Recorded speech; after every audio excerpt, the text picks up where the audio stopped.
Análise do índice para vocês, finalizamos o pregão praticamente no mesmo ponto de fechamento da sexta-feira. Então, primeiro pregão do mês aí no 0 a 0, apesar das muitas oscilações no dia de hoje. Bom, para quem acompanha a minha análise, eu havia comentado que caso abríssemos em gap de alta, íamos executar proporção desse movimento para cima.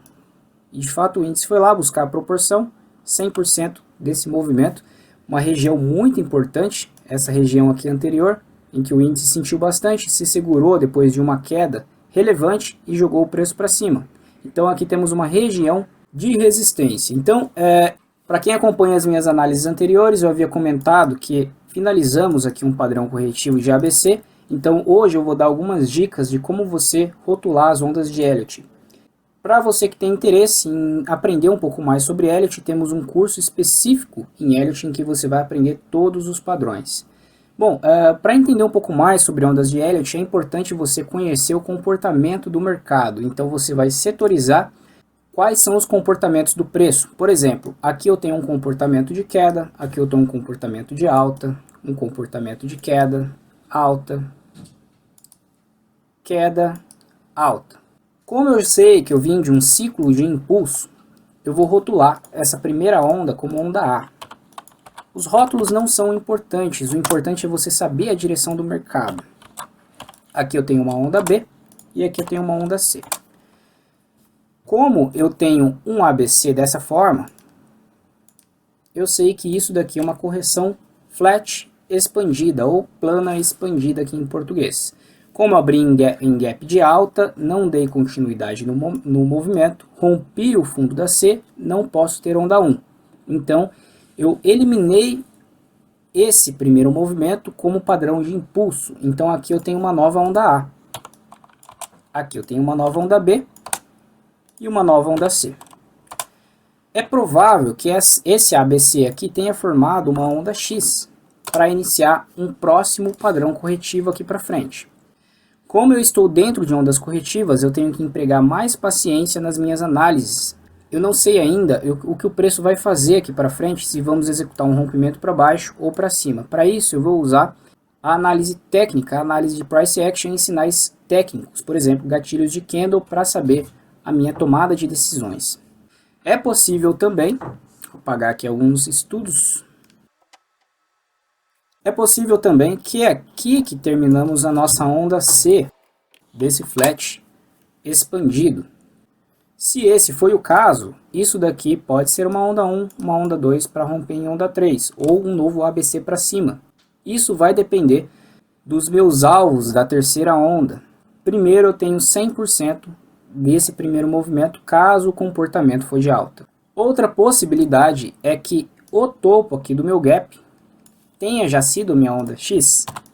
E aí, nesse caso, eu tenho um padrão aqui de A, um padrão de B, e aí vou cair em 5 subondas em C para fazer um flat regular dessa vez.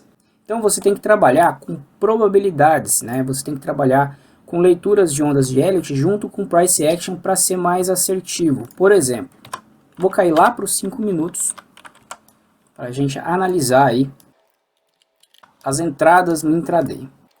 Temos que o índice ele já abre em região de alvo desse comportamento anterior e executamos aqui um primeiro movimento. Esse primeiro movimento ele já existia antes, então ele está aqui atrás, ó, é um movimento de consolidação, uma micro consolidação. Como eu sei que já realizamos um movimento de expansão do preço, ou seja, o preço se moveu muito rápido para um patamar de preço em gap, estamos aqui comprimidos, então expandimos o preço e depois o preço passa a realizar um processo de compressão. Esse movimento aqui de consolidação, se formos colocar dentro desse processo de expansão em gap, temos ele encaixando quase que perfeitamente aqui dentro desse primeiro movimento.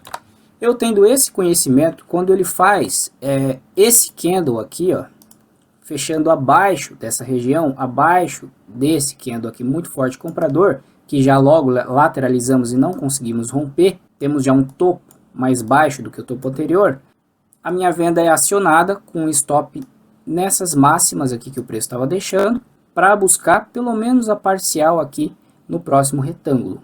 E era uma região também de possível suporte, porque foi resistência no dia anterior. Como ele já rompeu, a gente tem mais um alvo sendo completado. E esse candle já fez um rompimento de uma vez, a gente tem um Marubozu, você pode trazer o seu alvo aqui para baixo. Ó. Ah, mas ele ficou devendo, né? Ajuste seu movimento. Ó. A partir daqui do pullback, você começa a ajustar o seu movimento, que ele vai ser mais assertivo. Então, o que ele passa aqui, temos níveis de Fibonacci sendo respeitados. Ó. Para aqui na região de 111,8. E aí mudamos de comportamento, porque temos uma barra muito forte compradora, rompendo uma região relevante. Vou apagar esses retângulos. Ó, rompemos essa região, que era a mínima de sexta-feira, com um volume muito alto aqui na venda, mas não demos sequência. A próxima barra veio, compradora jogou o preço para cima, engolfando essa barra anterior. Portanto, temos um clímax de venda. E na superação desse engolfo de alta, temos uma operação de compra, com uma mão reduzida, porque estamos em tendência de queda, e aí é acionada a minha operação de rompimento falso, em que o meu ponto zero é o fundo que antecedeu o meu rompimento falso, e o meu menos 11,8, o fundo do rompimento falso. Nesse caso aqui eu peguei o meu menos 11,8 na média de toques do meu suporte. Quando ele chega aqui nesse patamar, é importante você observar que também temos um gap deixado pelos vendedores aqui entre essa barra aqui, esse doji, e esse Marubozu. Então aqui temos um gap, o preço ele não consegue fazer fechamento aqui em cima, porque também essa barra tem um alto volume. Barras com alto volume, a sua abertura e fechamento são regiões importantes de suporte e resistência. E aí, caso ele perdesse, se você não saiu aqui, caso ele perdesse a mínima desse spinning top, era para cair fora aí com uma operação de 500 pontos.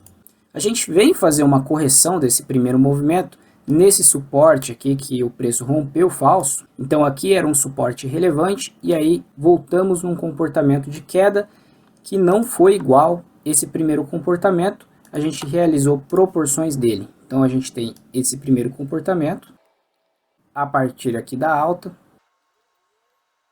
executamos 50%. E aí o preço ele passa a comprimir cada vez mais. Então esse daqui significa 100%, a gente realiza uma retração, o preço ele não tem força para executar novamente esse mesmo movimento. Ele executa apenas metade. Então estamos comprimindo, né? E aí é o momento de você aguardar o retorno do comportamento que só foi acontecer aqui, quando rompemos essa linha de tendência desse triângulo. Quando fazemos esse rompimento aqui, podemos ter um Fibonacci dentro desse primeiro movimento. Então o preço ele vai realizar proporções dessa puxada aqui. Ó. Então a gente tem do 0 ao 100%, esse retângulo, a partir aqui desse momento, a gente vai buscar essa quantidade de pontos, porque se trata aí de uma possível onda C. E aí nesse caso ele para lá no 123,6. Com a visão de Elliott, você vai perceber que podemos estar dentro aí de uma onda C ou dentro de uma onda A ou 1 em um leading ou ending diagonal. Então se você conectar esses topos aqui, temos uma possível onda aí de leading ou ending diagonal, em que o preço executa uma onda 1, uma onda 2, uma onda 3, uma onda 4, e a onda 5 não conseguiu romper aqui o topo da nossa onda 3. Quando isso acontece, temos uma onda 5 frustrada dentro de um ending diagonal. Por que ending diagonal? Porque eu considerei que essa puxada foi um A, essa foi um B, e agora estamos dentro de uma onda C, para fazer uma onda X. Esse movimento aqui que o preço ele não consegue mais viajar até a resistência, né, que era essa resistência, esse era o ponto de interesse de mercado, me leva a acreditar que vamos fazer um rompimento para baixo, porque a gente já executou um movimento de queda, começou aqui um processo de acumulação, e essa barra aqui, ó, ela foi uma barra de sinal, porque ela fez fechamento abaixo aqui nas regiões de pavio, perdendo essa linha de tendência, onde os fechamentos não conseguiam perder. Lembrando que para cair não precisa de volume, então como é uma barra de sinal de venda, o volume para mim nesse caso não é muito importante. Eu vou observar também o meu IFR, ó. Quando eu perco esses fundinhos aqui que estava segurando, praticamente a linha 50 aqui, ó, estava segurando, e no momento que essa barra é formada, perdemos esse suporte aqui no IFR, também dando mais credibilidade aí ao movimento de queda. Para definir esse alvo, eu utilizei esse pivô de queda aqui, ó. Com o Fibonacci, meu ponto 0 é a minha resistência e eu vou cair para o suporte até o 61,8. De forma que eu estou visando a operação aqui no 100%. O alvo é atingido, como ele rompe de uma vez, eu passo a fazer uma expansão de Fibonacci. O que seria isso? Onde é meu 61,8 se torna 50. E aí o meu 100% ele vai expandindo a expectativa. Como ele rompe, aonde é o 50%, se torna o meu 38,2. E aí eu tenho o preço nessa região aqui em 100%, aonde ele sente, né? A gente entra com bastante volume, o meu IFR nesse patamar já estava sobrevendido, abaixo da linha de 30.